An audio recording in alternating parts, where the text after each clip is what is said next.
After nearly 4 days of deliberation, a hung jury resulted in a mistrial for the Pennsylvania man accused of setting a fire that killed a teenager 14 years ago.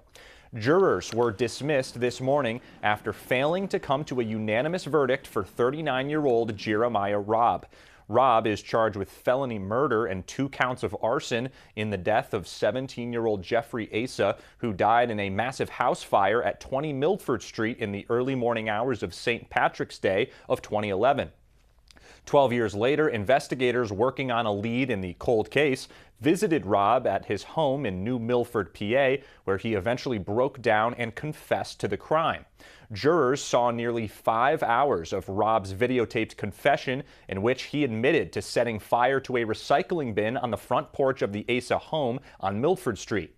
The defense argued that Robb had made an internalized false confession, meaning that he had a faulty memory of the evening and believed investigators when they insisted that he did it. The prosecution counters that Robb provided details only the perpetrator would know.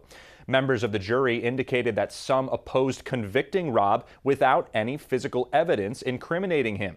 The prosecution says any physical evidence, such as fingerprints or DNA, would have been incinerated in the fire.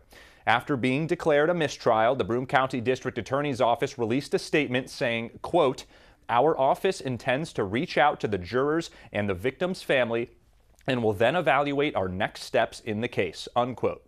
Robb faces 25 years to life in prison if convicted.